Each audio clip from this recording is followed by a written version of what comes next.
बहुत बहुत स्वागत है आपका टारगेट सरकारी नौकरी चैनल पर।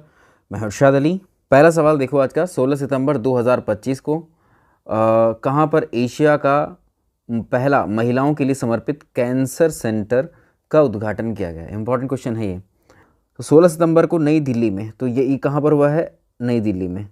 आप में से किसने सही उत्तर दिया है? नई दिल्ली में इसका उद्घाटन किया गया है। और इस कैंसर केंद्र का नाम क्या है?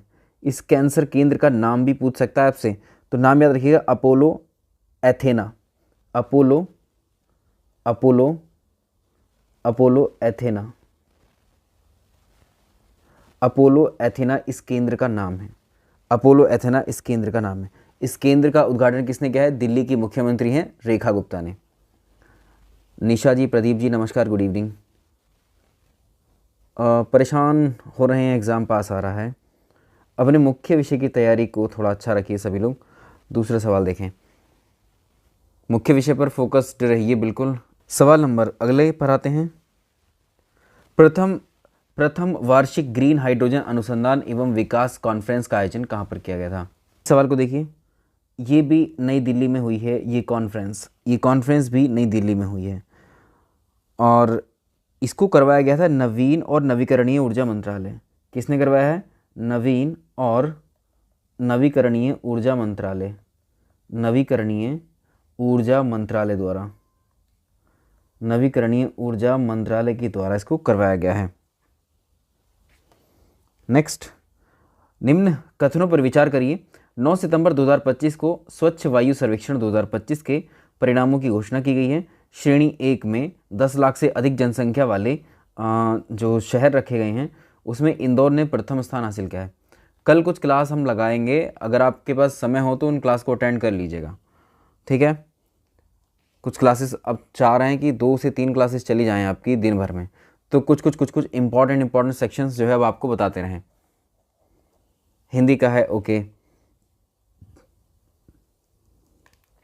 यही चैनल पर कुछ लाइव क्लासेस लगाते हैं आपकी कल से। हाँ, जीएस की लगाते हैं। स्वच्छ वायु सर्वेक्षण को देखिए, तो पर्यावरण, वन और जलवायु परिवर्तन मंत्रालय ने राष्ट्रीय स्वच्छ वायु कार्यक्रम के तहत 130 शहरों में इसको स्वच्छ वायु सर्वेक्षण को एक तरीके से आयोजित किया था। और इसमें सर्वश्रेष्ठ जो प्रदर्शन किया है इसमें मतलब 10 लाख से, अगर आप देखें एक श्रेणी 1 में 10 लाख से अधिक जनसंख्या वाले जो शहर हैं, इसमें इंदौर ने प्रथम स्थान हासिल किया है। ये बात सही है, पहली वाली। दूसरी वाली भी सही है, इंदौर को इसमें प्रथम स्थान दिया गया है। इसमें इसका उत्तर हो जाएगा दोनों सही है, दोनों सही है, दोनों सही है। अब इसमें याद रखिएगा, जो श्रेणी 2 है इसमें श्रेणी 2 भी है। सेकंड जो कैटेगरी है, सेकंड कैटेगरी में देखो, यहाँ से 10 लाख से अधिक जनसंख्या है पहले वाले में। इसमें है 3 लाख से 10 लाख के बीच में पॉपुलेशन श्रेणी 2 में रखी गई है और उसमें प्रथम स्थान अमरावती को मिला है। अमरावती को प्रथम स्थान मिला है। अमरावती को प्रथम स्थान मिला है। अमरावती को प्रथम स्थान मिला है। हैं, चलिए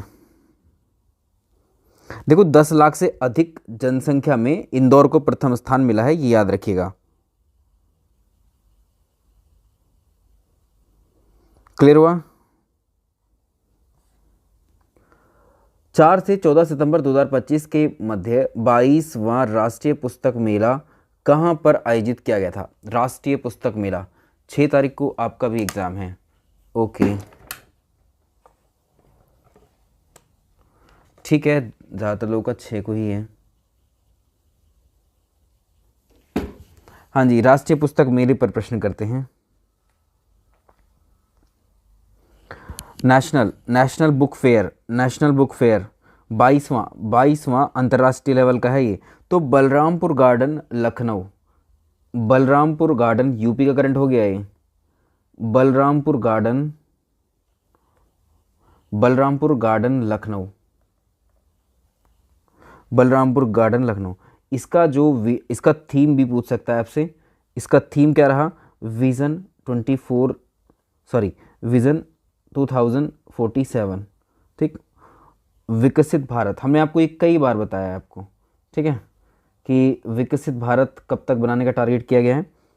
विकसित भारत, ये पूरा थीम है इसका, विकसित भारत, ये हमने क्या लिख दिया, ये विज़न है, विज़न, विज़न, विज़न 2047, विकसित भारत और विकसित राज्य, और विकसित राज्य, विकसित भारत और विकसित राज्य। आगे देखो, अटल उत्कृष्ट शिक्षा योजना के संबंध में निम्नलिखित कथनों पर विचार करिए। इसमें है 9 सितंबर को छत्तीसगढ़ के मुख्यमंत्री विष्णुदेव साय ने श्रम विभाग के द्वारा बच्चों के लिए संचालित अटल उत्कृष्ट योजना का शुभारंभ किया, और इस योजना के तहत कक्षा 6 से 12वीं तक श्रेष्ठ आवासीय विद्यालयों में मुफ्त शिक्षा दी जाएगी। इस प्रश्न को कीजिए सारे लोग, ये सारे करंट अफेयर्स की क्लासेस हैं आज, करंट अफेयर्स के क्वेश्चन हैं आज ज़्यादातर इसमें। अगर हम बात करें छत्तीसगढ़ के मुख्यमंत्री, एक तो आपको ये याद रखना है, कभी कभी न्यूज़ में आती हैं चीज़ें, तो जो भी न्यूज़ में रहेगा उसको आपको ध्यान रखना है। इसमें कलर चेंज कर लेते हैं थोड़ा, ये विजिबल नहीं है इतना, ये दिखेगा, ठीक है। हाँ, तो मुख्यमंत्री कौन है, विष्णुदेव साय ने श्रम विभाग के बच्चों के लिए अटल उत्कृष्ट योजना शुरू की है। इस योजना के तहत 6ठी से 12वीं तक के जो श्रेष्ठ आवासीय विद्यालयों में मुफ्त शिक्षा दी जाएगी। दोनों कथन सही हैं, दोनों कथन सही हुए, दोनों कथन सही हुए। 4 सितंबर 2025 को, सर मुझे बहुत टेंशन हो रही है, मेरा सब भूल जा रहा है, रिवीजन करते रहिए, बार बार रिवीजन बहुत ज़रूरी है। सितंबर 2025 को उत्तर प्रदेश के मुख्यमंत्री योगी आदित्यनाथ ने किस स्थान पर गोरखा युद्ध स्मारक के सौंदर्यीकरण और संग्रहालय का निर्माण की परियोजना का शिलान्यास किया है, बताइए। चलिए, सना जी को कोई टेंशन ही नहीं हो रही है। फरीन जी वालेकुम अस्सलाम, इस सवाल को करें। टेंशन होना ठीक है, अच्छी बात है, लेकिन ज़्यादा स्ट्रेस मत लीजिएगा, जितना हो सकता है आपको उतना आप जो है पढ़ते रहिए, जो पढ़ रहे हैं उसको कंठस्थ करिए पूरा, कहीं भूल ना जाए उसमें से आप। बार बार रिवीजन करते रहिएगा, बार रिवीजन ज़रूरी है। हाँ जी, इसका उत्तर करिए सभी लोग। 2018 में तो डोर टू डोर सेंटर दिया था। हाँ, पहले काफ़ी करीब थे, अभी पता नहीं, हो सकता है कि काफ़ी दूर देगा सेंटर। जब से आरओ की परीक्षा लीक हुई है उसके बाद के सेंटर्स आप देख रहे हैं वो काफ़ी दूर दूर भेजे जा रहे हैं। देखते हैं इस बार का कहाँ जाएगा। तो ये है गोरखपुर कूड़ा घाट है, ठीक। गोरखपुर के कूड़ा घाट जो में स्थित है 1.33 करोड़ का जो ये स्मारक है, ठीक है, यहीं पर इसकी स्थापना की जाएगी। निम्न कथनों पर विचार करिए। अगला सेशन को सारे लोग लाइक कर देंगे। सब करंट अफेयर्स डिस्कस कर रहे हैं हम आज इसकी क्लास में। हर बार पेपर का यही होता है। Amit ji good evening. 29 अगस्त 2025 को राज्य ऊर्जा दक्षता सूचकांक 2024 जारी की गई। इस सूचकांक के ग्रुप 1 में महाराष्ट्र को शीर्ष स्थान मिला है।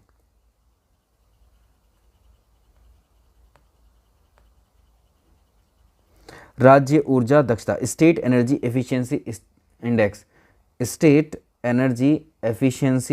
इंडेक्स 2024 इशू की गई है। इसमें से आपको बताना है 29 अगस्त को इसको लॉन्च किया गया, शुरू किया, मतलब इसको जो है जारी किया गया है। और इसमें अगर आप देखेंगे सभी जितने भी भारतीय राज्य हैं 28 और जो यूटी हैं 8 हमारी, उनको सबको मिला के टोटल 36 है, ठीक है। उनका आकलन किया गया सभी का। और इसमें प्रत्येक समूह में जो सर्वश्रेष्ठ प्रदर्शन करने वाले राज्यों में अगर आप देखेंगे, इसमें ग्रुप 1 समूह ए में तो हो जाएगा महाराष्ट्र, ये बात सही है, महाराष्ट्र, ठीक है। तो इसमें हमारे दोनों कथन सही होते हैं, दोनों कथन। तो इसमें मैं लिख देता हूँ ग्रुप एक में कौन हुआ, महाराष्ट्र प्रथम, महाराष्ट्र फर्स्ट। इसके अलावा जो ग्रुप 2 है, ग्रुप सेकंड में अगर आप देखेंगे आंध्र प्रदेश, ग्रुप सेकंड में आंध्र प्रदेश प्रथम। ग्रुप 3 में असम, ग्रुप 3 में असम, ठीक। ग्रुप 4 में त्रिपुरा, यही याद रखनी है, ग्रुप 4 में त्रिपुरा, ये चारों ग्रुप आपको ध्यान रखने हैं। चलो आगे चलते हैं। 30 अगस्त से 1 सितंबर 2025 के मध्य 17वां बायोफेच इंडिया का आयोजन कहाँ पर किया गया था? Shailesh ji good evening. भाई सेशन को सारे लोग लाइक कर दिया करें, मैं कई बार आपसे कहता हूँ सेशन में जुड़ेंगे नहीं तब तक लोग, जब तक आप इसको लाइक नहीं करते हैं, क्योंकि तभी जाता है दूसरी रिकमेंडेशन में। ये मेरा पहला एग्ज़ाम है, इससे पहले एक यूपीपी का डाला था आपने और पर एग्ज़ाम नहीं देखा। अल्टीग्रेड का ये वैसे दूसरा अभी तो पेपर हो रहा है, 2018 में पिछली बार हुआ था, बट आप लोग ठीक से पढ़ लें, इसमें बहुत सारे स्टूडेंट्स का हो ही गया था, उसमें जानने वालों में ही, जो चैनल से पिछली बार भी पढ़े थे। डोंट वरी, हो जाएगा आपका, बहुत अच्छे से तैयारी करिए। मुश्किल पेपर नहीं आता इतना, पिछला वाला पेपर आपने देखा होगा, उतने मुश्किल क्वेश्चन नहीं आते हैं उसमें, लेकिन सिलेबस बहुत वास्ट है, इस वजह से ऐसा लगता है कि सर हमारा ये छूट गया, ये टॉपिक छूट गया, इस वजह से क्वेश्चंस नहीं अटैम्प्ट हो पाते उतने। देखिए बायोफेच इंडिया होगा ग्रेटर नोएडा में, ये कहाँ पर हुआ है? ग्रेटर नोएडा में, ग्रेट नोएडा में जो इंडिया एक्सपो मार्ट सेंटर है उसके अंदर हुआ है। तो यहाँ पर सबसे बड़े जैविक व्यापार के मेले लगे हुए थे इसमें, जैविक व्यापार के लिए, जैविक व्यापार, जैविक व्यापार। निम्न कथनों पर विचार करिए। 28 अगस्त को शिक्षा मंत्रालय ने भारत में स्कूली शिक्षा पर एकीकृत जिला शिक्षा सूचना प्रणाली प्लस 2024-25 पर एक रिपोर्ट जारी की। इसके अनुसार कुल शिक्षण कार्यबल में महिलाओं की हिस्सेदारी 54.2% होगी। अच्छा सवाल है, देखो आगे चलते हैं, सवाल नंबर अगले पे। बिल्कुल सभी को आशीर्वाद है, आप सभी का पेपर जो है यहाँ से अच्छे अंकों से पास हो आप, मतलब आपके इतना स्कोर इतना अच्छा हो कि आपको सीट मिल ही जाए इसमें। अभी तो आपका मेंस भी है वैसे। आशिया जी गुड इवनिंग।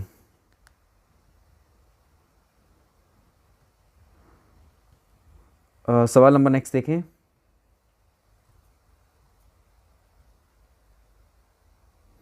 स्कूली शिक्षा पर एक रिपोर्ट है, इसके बारे में चर्चा करनी है। तो इसमें ये बात तो सही है, पहला कथन भी सही है इसका, और इसका दूसरा कथन भी सही है, तो दोनों ये जानकारी आपको ध्यान रखनी है। 19 अगस्त 2025 को लोकसभा अध्यक्ष ओम बिरला ने घोषणा की कि लोकसभा कार्यवाही का अनुवाद अब संविधान की 8वीं अनुसूची की सभी भाषाओं में होगा। इसमें हाल ही में जोड़ी गई 3 भाषाएं कौन सी है?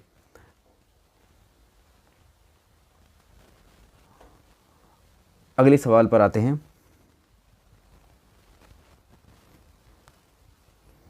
सवाल नंबर नेक्स्ट देखिए जल्दी से। तो लोकसभा के अध्यक्ष कौन है, स्पीकर कौन है? ओम बिरला। लोकसभा के प्रथम स्पीकर कौन थे? जीवी उमावलंकर। तो संसद के जो 2025 में 19 अगस्त को 2025 को संसद का मानसून सत्र चल रहा था, तब ये घोषणा की गई।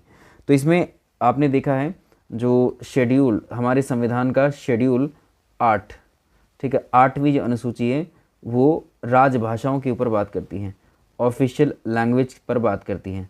राजभाषा, कितनी राजभाषाएं हैं? संख्या में 22 हैं। लेकिन जब आप देखेंगे जो हमारी संसद है, संसद की जो कार्यवाही है वो चलती है किस समय? संसद की कार्यवाही हिंदी और इंग्लिश में उसका अनुवाद होता था कार्यवाही का, लेकिन अब जो है इसको एक्सपेंड किया गया था, मतलब हिंदी अंग्रेज़ी के साथ साथ और भाषाएं भी थी, ठीक है, 18 भाषाएं और उसमें शामिल की गई थी, ठीक है। लेकिन इसमें 3 भाषाएं बची हुई थी, उन 3 भाषाओं को ही आपको बताना है। तो एक तो कश्मीरी थी, कोंकणी थी, संथाली थी, इनमें अभी तक अनुवाद नहीं हो रहा था।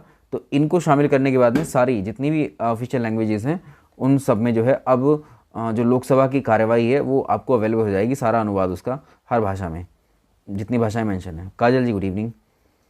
26 से 4 सितंबर के बीच में 5वां लोक संवर्धन पर्व कहाँ पर मनाया जा रहा है? लोक संवर्धन पर्व, ठीक है, कोच्चि में आयोजित किया गया, ठीक है, कोच्चि में आयोजित किया गया। इसका उद्देश्य जो अल्पसंख्यक समुदाय है, जो माइनॉरिटी कम्युनिटी है, उसमें के जो कारीगर होते हैं, जो शिल्पकार हैं, जो हाथ के बुनकर हैं, ठीक है, इनको बाज़ार से जोड़ना है, उनको पहचान दिलाना है उनके कार्य को लेकर के, ठीक है, यानी उनको प्रमोट करना है एक तरीके से। 23 अगस्त 2025 को देश भर में दूसरा राष्ट्रीय अंतरिक्ष दिवस मनाया गया। इस वर्ष दिवस का थीम था आर्यभट्ट से गगनयान, प्राचीन ज्ञान से अनंत संभावनाओं तक। हाँ जी, जल्दी से करें इसको।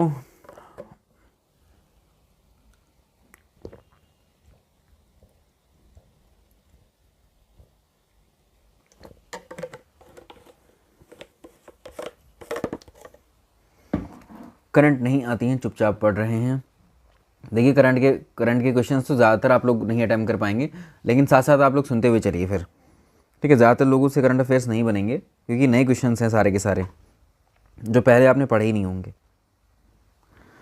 तो 23 अगस्त को पहली बात यहाँ पर जो है 23 अगस्त को दूसरा राष्ट्रीय अंतरिक्ष दिवस मनाया गया, नेशनल स्पेस डे।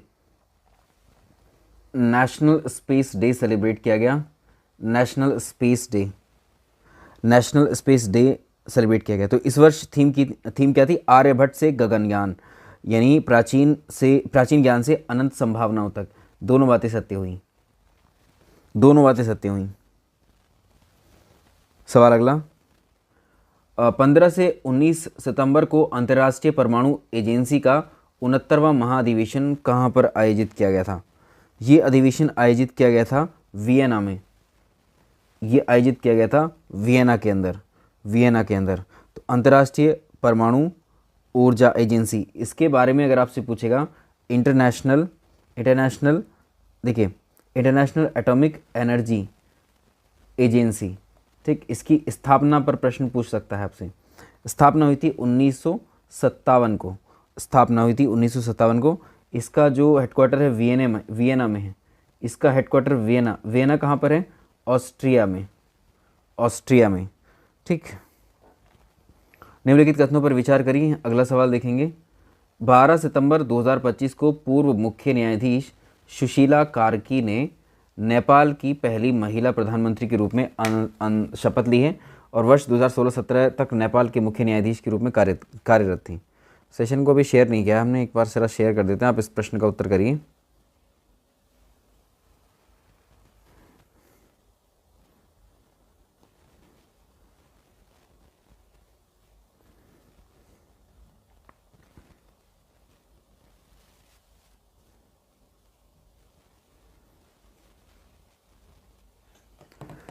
हाँ जी, ओके, श्योर नहीं है इसमें। ये जो है नेपाल के ऊपर प्रश्न है, अभी अच्छा प्रश्न बन सकता है। देखो 12 सितंबर की तारीख है ये, और इसमें पूर्व मुख्य न्यायाधीश सुशीला कार्की ने नेपाल की पहली महिला प्रधानमंत्री, अंतरिम बनी थी वो, इनके रूप में शपथ ली है। दूसरा देखें इनका, दूसरा क्या है? वर्ष 2016-17 में नेपाल की मुख्य न्यायाधीश के रूप में भी वो कार्यरत थी। ये दोनों बातें सच हैं, दोनों बातें सत्य हुई, दोनों बातें सत्य हुई। तो देखो यहाँ पर ये अगर आप देखेंगे, नेपाल की प्रथम महिला मुख्य न्यायाधीश भी ये थी, ठीक है। दोनों क्वेश्चन इनके नाम हो जाएंगे, क्योंकि हमारा पड़ोसी देश है तो पड़ोसी देश पर प्रश्न आ जाते हैं। सितंबर 2025 में WHO के द्वारा बाल पोषण रिपोर्ट जारी की गई है। इस रिपोर्ट के अनुसार लगभग 188 मिलियन बच्चे 5 से 19 वर्ष की उम्र में मोटापे मतलब ओबेसिटी, ठीक, की श्रेणी में आते हैं, जो उन्हें मधुमेह, हृदय रोग, कैंसर जैसी गंभीर बीमारियों के जोखिम में डालता है। नोटिफिकेशन नहीं मिला शायद, अभी मैंने शेयर किया है, हाँ इस वजह से भी नहीं जुड़ पा रहे होंगे।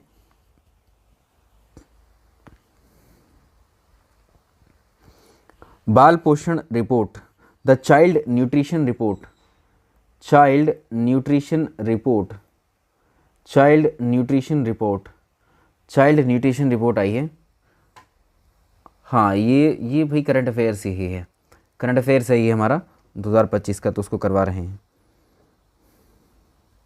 तो इसमें पहली बात ठीक है कि रिपोर्ट जारी की गई है। अभी ये पूछेगा रिपोर्ट कौन जारी करता है? वर्ल्ड हेल्थ ऑर्गेनाइजेशन जारी करती है। इस शीर्षक की जो रिपोर्ट की शीर्षक है, feeding profit, how food environments are failing children, इस तरह से है इसका थीम। तो इस वर्ष में क्या हुआ? इस रिपोर्ट में 188 मिलियन बच्चों में से बच्चे ऐसे हैं जो 5 से 19 वर्ष की आयु में मोटापे से ग्रसित हैं। इसका उत्तर हो जाएगा सी, इसका दोनों सही उत्तर हो जाएगा। 21 अगला प्रश्न देखें, 21 अगस्त से 1 सितंबर 2025 के मध्य शंघाई संगठन एससीओ के राष्ट्र अध्यक्षों की परिषद 25वीं बैठक चीन के तियानजिन में आयोजित हुई और इसकी अगली बैठक किर्गिस्तान में प्रस्तावित है। किर्गिस्तान में प्रस्तावित है। अगले सवाल पर आइए।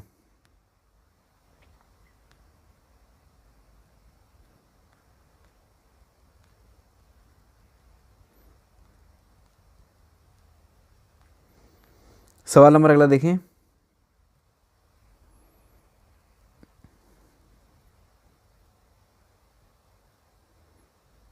हाँ जी, संघाई सहयोग संगठन के राष्ट्रीय अध्यक्ष परिषद की 25वीं बैठक। तो इसमें देखो ये बात सही है, पहली बात सही है और ये दूसरी बात भी सही है, दोनों कथन इसमें सही है, तो दोनों को ध्यान रख लीजिएगा। आगे चलें। देखो संघाई सहयोग संगठन जो SCO है, इसकी स्थापना के बारे में पूछ लेता है, स्थापना के बारे में पूछता है। 15 जून 2001, 15 जून 2001 में। इसका हेडक्वार्टर कहाँ पर है? बीजिंग, चीन में। बीजिंग, चीन में इसका हेडक्वार्टर है। और इसमें टोटल नंबर ऑफ मेंबर्स हैं इसके 10 देश इसके सदस्य देश हैं। क्या भारत इसका मेंबर है? Yes, India is a member.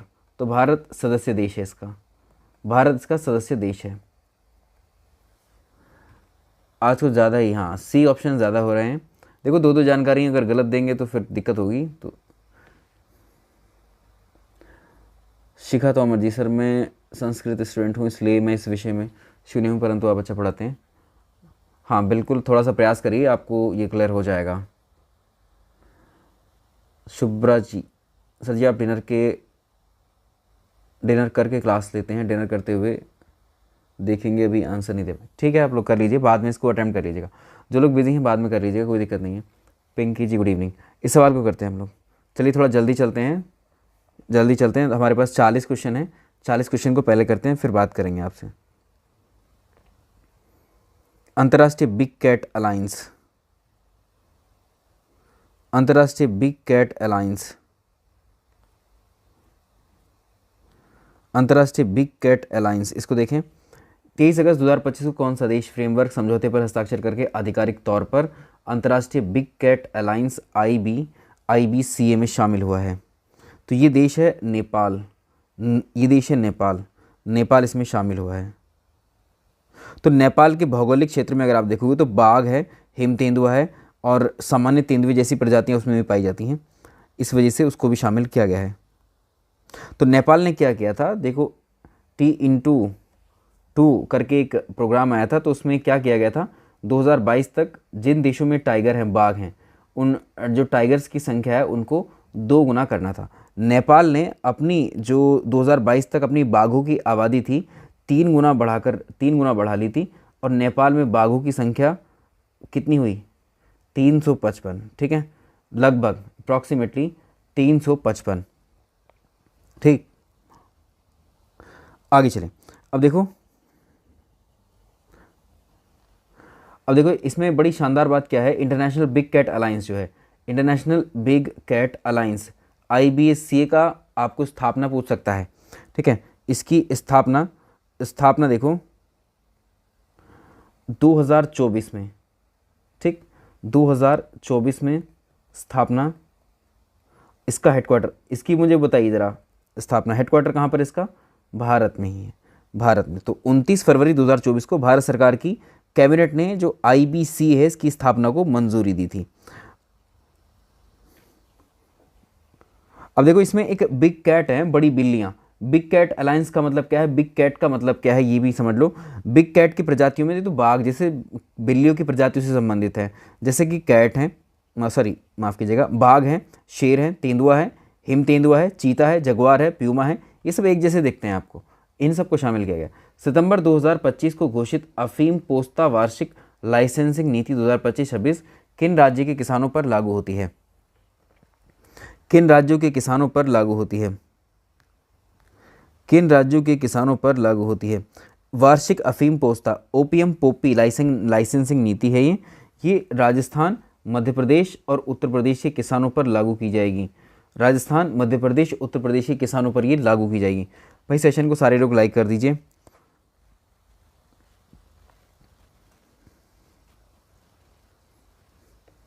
तो ये 3 राज्यों के किसानों पर लागू होगी। इस लाइसेंस की जो अवधि है वो 5 वर्ष की है। सितंबर 2025 को GST परिषद की 56वीं बैठक नई दिल्ली में आयोजित की गई। इस बैठक में सभी निजी जीवन बीमा पॉलिसी, और चाहे वे टर्म लाइफ हो LIP हो, एंडोर्समेंट पॉलिसी हो, उनके पुनर्बीमा पर GST में छूट दी गई है।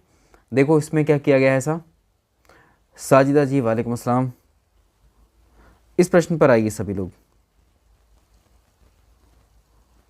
GST परिषद की जो काउंसिल, तो पहली बात सत्य है, दूसरी बात भी इसमें सत्य है, दूसरी बात भी सत्य है।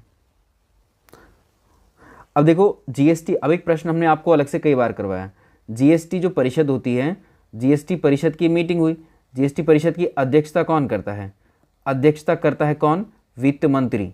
वित्त मंत्री, वित्त मंत्री कौन है? निर्मला सीतारमण जी। ठीक है, निर्मला सीतारमण जी। आगे चलते हैं।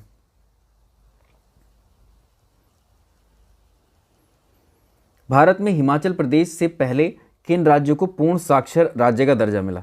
इसको मार्क कर लीजिए। कुछ कुछ ऐसे प्रश्न भी हैं, कुछ कुछ ऐसे प्रश्न हैं जो मतलब करंट अफेयर्स में जो बहुत इंपॉर्टेंट हैं। ठीक है, इसको देखिए।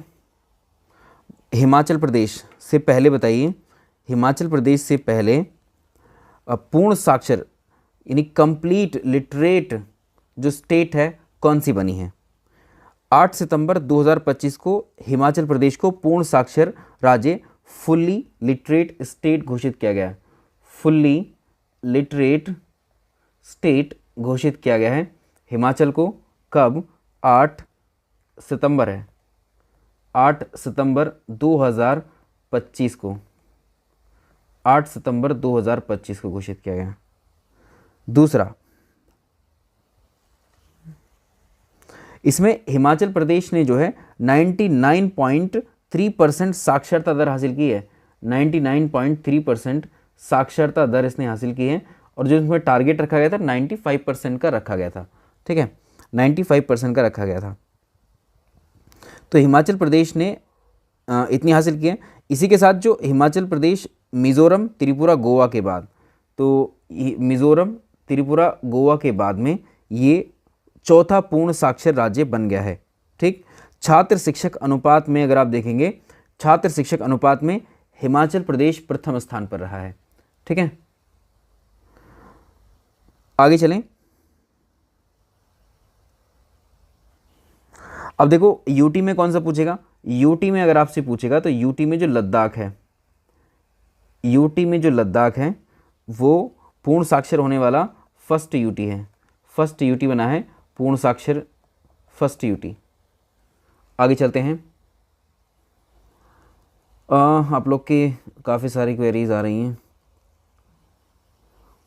वित्तीय वर्ष 2024-25 में भारत के कुल रक्षा उत्पादन में निजी क्षेत्र की हिस्सेदारी कितनी रही?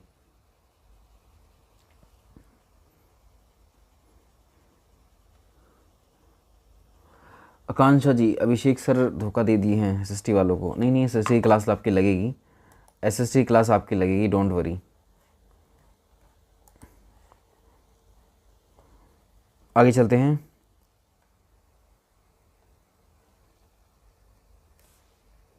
भारत का प्रथम पूर्ण राज्य घोषित कब किया गया था? बताइए इसको। वो तो हमने कर चुके हैं पहले ही।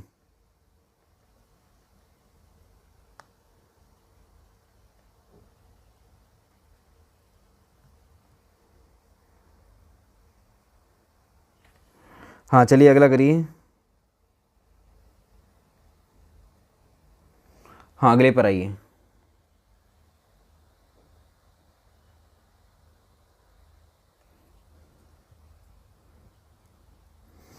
तो इसमें देखो, इसमें हमने अभी डिस्कस किया है आपसे, मिज़ोरम इसमें सब में पहला है।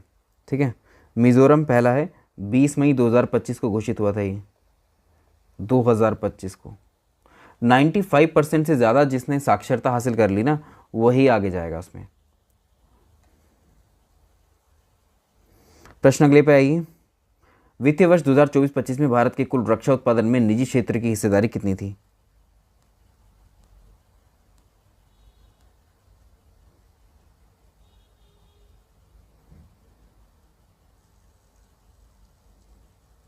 जल्दी से बताएं।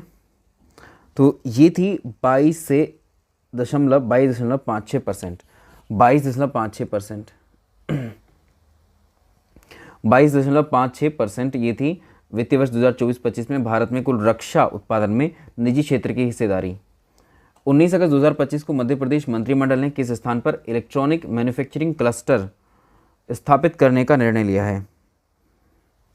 Electronic EMC electronic manufacturing cluster स्थापित करने का निर्णय लिया है। तो ये बांदीखेड़ा तहसील है, बांदीखेड़ा तहसील है, ठीक, बांदीखेड़ा तहसील यहाँ पर स्थापित करने का निर्णय लिया है। निम्न कथनों पर विचार करें। 12 सितंबर 2025 को आईएनएस अरावली को गुरुग्राम में कमीशन किया जाएगा। भारतीय नौसेना के विभिन्न सूचना और संचार केंद्रों को ये सहायता प्रदान करेगा।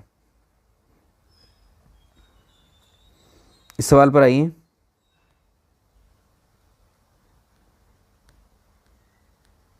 आईएनएस अरावली, आईएनएस अरावली पर ये प्रश्न है। देखो दोनों कथन इसमें सही हैं, दोनों कथन इसमें सही हो जाएंगे, हमारे दोनों कथन सही हैं। आगे देखें सवाल नंबर नेक्स्ट। निम्नलिखित कथनों पर विचार करिए। अगस्त 2025 को अमेरिका में एक मांसभक्षी परजीवी है, ठीक, इसका पहला मानव मामला सामने आया है। इस मांसभक्षी परजीवी का नाम जो है आपको बताना है। क्या ये नाम है इसका?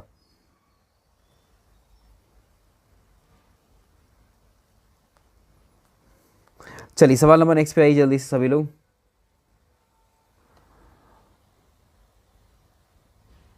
हिंदी की क्लास राज सर भी हैं, देखो अभी क्लास में ही हैं। Sir good evening. देखो सर की क्लास कल 10 बजे से होगी सुबह में, ठीक, सर सुबह में ही रहेगी ना ये क्लास आपकी।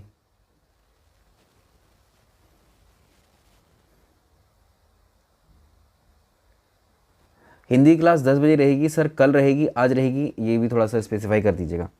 अच्छा, इस क्लास के बाद में देखो चलो ये अच्छा हुआ सर ने बता दिया, आज ही होगी इस वाली क्लास के बाद में, जीएस की क्लास के बाद में हिंदी की क्लास आपकी 10 बजे से हो जाएगी, ठीक है भाई।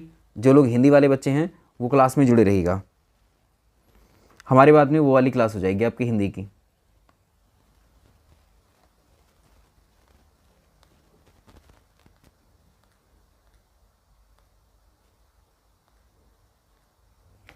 हाँ जी चलो, ये दोनों सही हैं, ये दोनों कथन सही हैं, ठीक है, ये दोनों कथन हमारे सही होते हैं।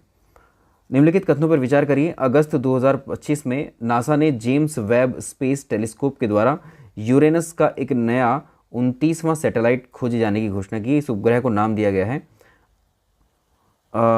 अस्थायी रूप से S2025U1 नाम रखा गया। एसएसटी वाली क्लास आपकी मंडे से होगी, कल से मंडे से हो जाएगी आपकी स्टार्ट वो।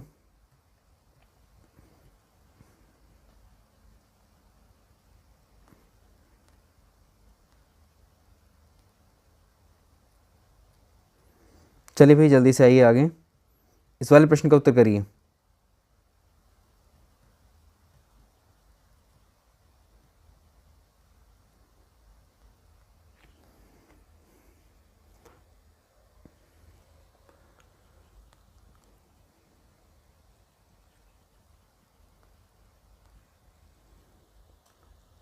टाइम एसएसटी का सेम ही रहेगा, हमारा जो समय पहले से चल रहा है ना एसएसटी का, या अभी चेंज भी कर सकते हैं। अभी देखिए कल क्लास लगी मिल जाएगी आपको, कल क्लास लगी मिल जाएगी। इस सवाल को करिए। देखो ये बात सही है कि अभी नासा ने जेम्स वेब स्पेस टेलीस्कोप का यूज़ करके एक नया 29वां उपग्रह खोजा है और इसका नाम है अभी अस्थायी नाम है इसका S2025U1। दोनों कथन सही हैं। अगस्त 2025 को मध्यम दूरी की बैलिस्टिक मिसाइल है अग्नि 5 का सफलतापूर्वक परीक्षण किया गया है। यह मिसाइल सतह से हवा मार करने वाली मिसाइल है, सतह से हवा में मार करने वाली मिसाइल है। चलिए थोड़ा सा इसको करिए।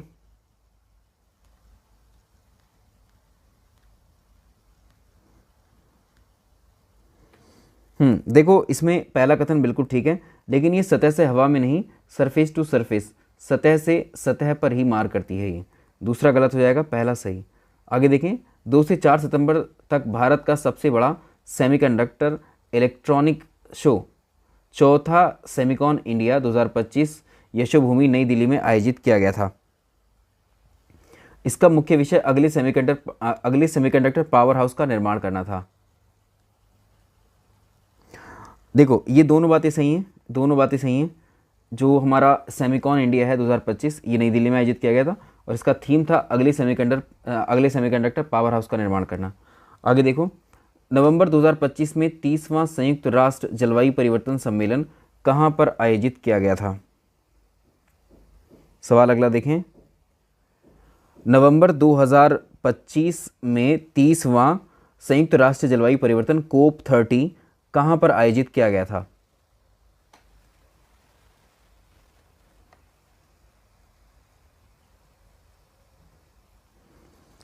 ब्राज़ील के बेलेम में, ब्राज़ील के बेलेम में सही उत्तर हो जाएगा।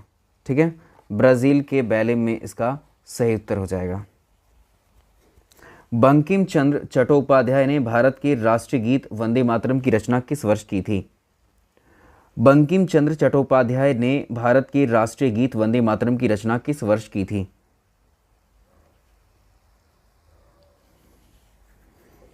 चलिए थोड़े से क्वेश्चंस और हैं, इनको आप और सॉल्व कर लीजिए, अभी डिस्कस कर लेंगे अभी थोड़ा सा।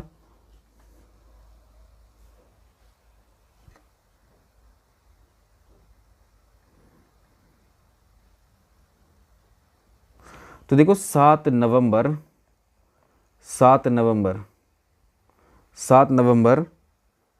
2025 को 150 वर्ष पूरे हुए हैं। किसको? बंकिम चंद्र चट्टोपाध्याय ने जो गीत रचा था वंदे मातरम। ठीक है, तो नवंबर 1875 में इसको जो है रचा गया था, तो 150वीं वर्ष पूरे हुए हैं इसमें। अगला देखो, क्यूएस वर्ल्ड यूनिवर्सिटी रैंकिंग 2026 में, अगला देखें, क्यूएस वर्ल्ड यूनिवर्सिटी रैंकिंग 2026 में किस भारतीय संस्थान ने सर्वोच्च स्थान प्राप्त किया है? कल आपकी सुबह में हो सकता है कि 10 बजे से आपकी क्लास हो जाए करंट अफेयर्स की ही।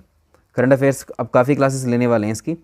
ठीक है, तो आप लोग आ जाइएगा, सेशन लगा देख लीजिएगा। आपको टेलीग्राम पर, व्हाट्सएप चैनल पर, दोनों जगह, व्हाट्सएप स्टेटस में भी उसको एक तरीके से पेन कर देंगे। आप लोग देख लीजिएगा, जब भी क्लास हो आप आ जाइए, जब समय हो आपके पास में। इसको देखें भाई, तो ये है IIT दिल्ली, क्योंकि जल्दी जल्दी सेशन करा देंगे तो आपका सिलेबस GS वाला निपट जाएगा। आर्य समाज की स्थापना किसने की थी, जिसकी 150वीं वर्षगांठ मनाई गई? आर्य समाज की स्थापना किसने की थी?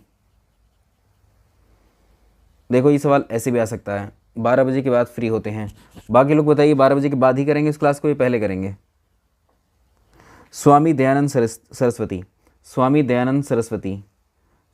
सरस्वती, इन्होंने स्थापना की थी 1875 में मुंबई में। थोड़े से करंट से जोड़ करके थोड़े से इतिहास के क्वेश्चन हैं।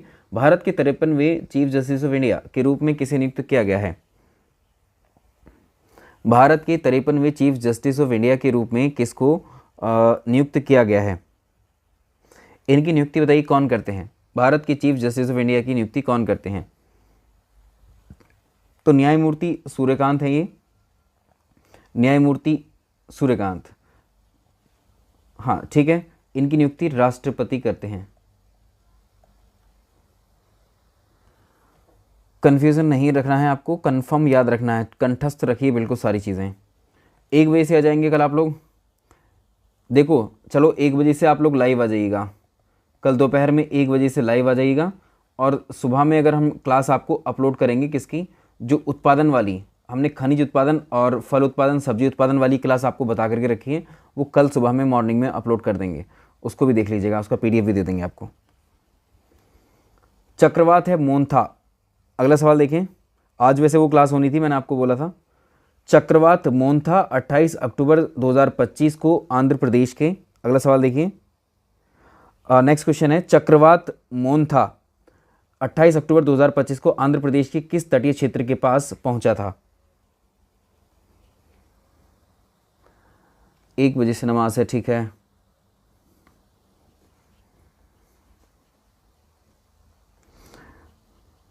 काकीनाडा के पास में, ठीक है, काकीनाडा क्षेत्र के पास में पहुंचा था ये, काकीनाडा क्षेत्र। भाई सेशन को लाइक कर दीजिएगा सारे लोग।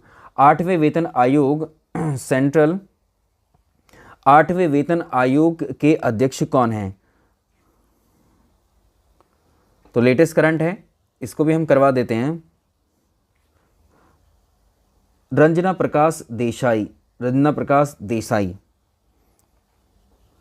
27 से 30 अक्टूबर तक 27 से 30 अक्टूबर 2025 तक 8वीं अंतर्राष्ट्रीय सौर संगठन सभा किस स्थान पर आयोजित की गई थी? चलो 1 बजे से सेशन हो जाएगा, 2 बजे से हाँ ठीक है, फिर 1 बजे कर लेंगे। दिल्ली के भारत मंडपम में, दिल्ली के भारत मंडपम में।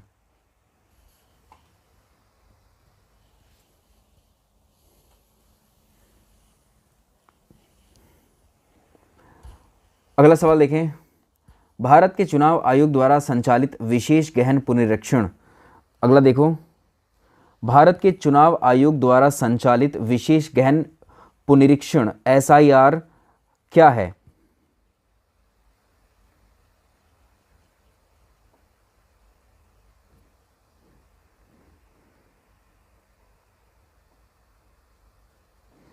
चलिए इसको बताइए। अब आपसे देखो, SIR बड़ी चर्चा में है, सभी राज्यों में लगभग अभी काफ़ी सारे राज्यों का अनाउंसमेंट हुआ है, ठीक है। अभी काफ़ी सारे राज्यों का अनाउंसमेंट हुआ है कि सभी राज्यों में जो है धीरे धीरे करके SIR की प्रक्रिया लाई जाएगी। SIR का जो फुल फॉर्म है ये पूछ सकता है आपको, special intensive special intensive special intensive special intensive revision SIR। ठीक, इसका क्या मतलब है? तो देखो, चुनाव के पहले मतदाता सूची को अद्यतन और सत्यापित करने की विशेष अभियान चलाया जा रहा है एक तरीके से, जैसे बिहार में हो चुका है ये। 47वां आसियान शिखर सम्मेलन 2025 26 से 28 अक्टूबर तक कहां पर आयोजित किया गया था? ये वाले प्रश्न डायरेक्ट हैं, आप लोग इनको कर लीजिए। Rajan ji good evening. तो ये कोलालमपुर में हुआ। कोलालमपुर कहाँ पर है? मलेशिया में है। कोलालमपुर कहाँ पर है? मलेशिया में। कोलालमपुर कहाँ पर है? मलेशिया में। इसकी थीम है समावेशिता और स्थिरता। इसकी थीम थी समावेशिता एंड स्थिरता। राष्ट्रीय विज्ञान पुरस्कार 2025 के अंतर्गत विज्ञान रत्न पुरस्कार किस प्रख्यात वैज्ञानिक को मरणोपरांत प्रदान किया गया है?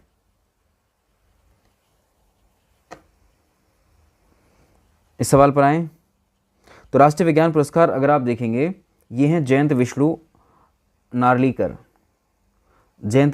नार्लिकर को मिला है।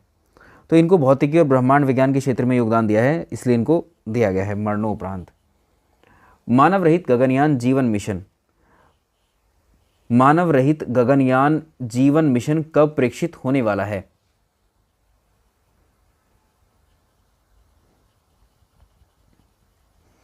तो दिसंबर 2025 में ये प्रेक्षित होगा। दिसंबर 2025 में ये प्रेक्षित होगा। अगला देखें, वैश्विक वन संसाधन आकलन, बहुत इंपॉर्टेंट है, इसकी भी थोड़ी डिटेल में करवाऊंगा आपको। वैश्विक वन संसाधन आकलन के अनुसार कुल वन क्षेत्रफल में भारत का वैश्विक स्थान क्या है?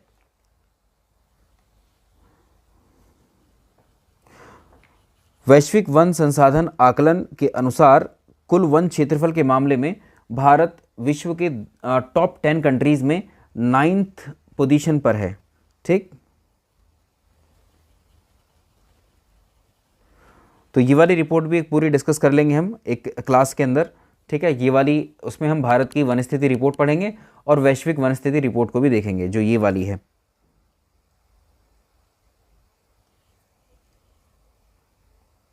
वैश्विक वन संसाधन आकलन 2025 के अनुसार विश्व में सर्वाधिक वन क्षेत्रफल वाला देश कौन सा है? किसी को याद है? भारत की पोजीशन टॉप 9 में आती है। ठीक है, तो याद रखिएगा, प्रथम स्थान पर सबसे बड़ा देश कौन सा है? Largest country in the terms of area, वो है रशिया, रूस। तो रूस में जंगल सबसे ज़्यादा हैं, तो सबसे ज़्यादा वन, सर्वाधिक वन या मैक्सिमम फॉरेस्ट एरिया किसके पास है? रशिया के पास प्रथम नंबर पर है, 833 मिलियन हेक्टेयर क्षेत्रफल है। इसके बाद सेकंड पर है, सेकंड पर आप जानेंगे, रूस के बाद है Brazil, third one is Canada, Canada, Canada. आगे चलो, हाँ पीडीएफ मिल जाएगा निशा जी, और भी पीडीएफ हम आपके लिए तैयार कर रहे हैं अभी। अब हमारे क्लास से अब जुड़ जाइए। देखो अब आपके लिए जो मैं आपको पहले बता देता हूँ, 6, 7 और 21 दिसंबर की जो परीक्षाएं हैं और बाकी जो आगे परीक्षाएं हैं जनवरी में, इनके लिए अब हम कुछ पीडीएफ्स बहुत सारी आपको देने वाले हैं ऐसी, जो बहुत सारा डेटा रहेगा, तो आपके लिए बहुत बेनिफिट रहेगा। उन डेटा को आप पढ़ लीजिएगा अच्छे से।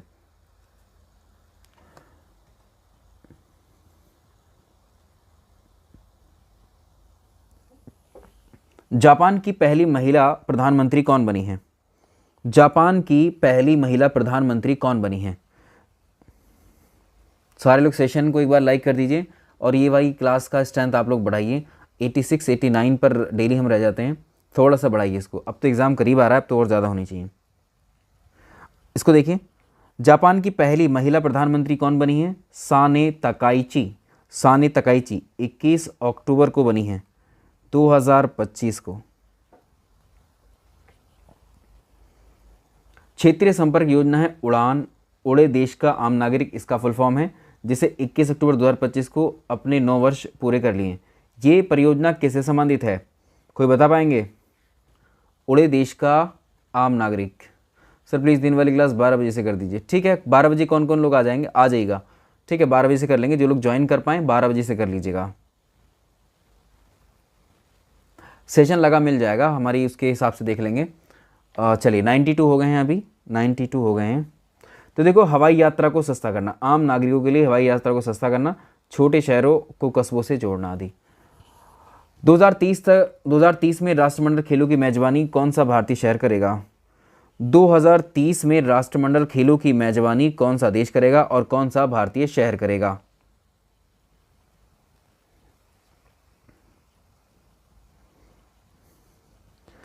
तो 2030 के राष्ट्रमंडल खेलों की मेजबानी होगी अहमदाबाद में। ठीक है, अहमदाबाद में।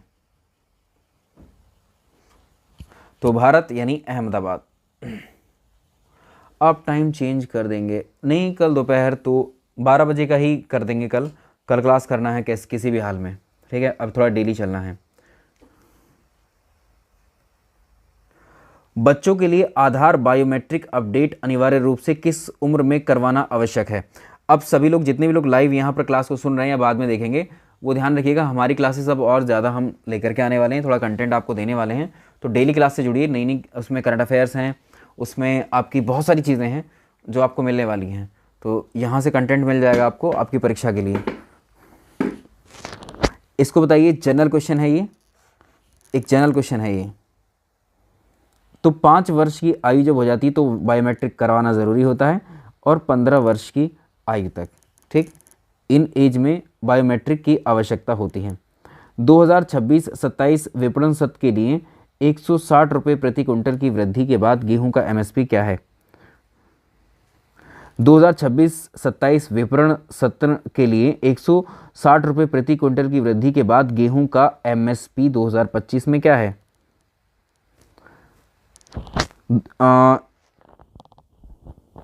160 रुपये प्रति क्विंटल की वृद्धि के साथ गेहूं का वर्तमान एमएसपी क्या है?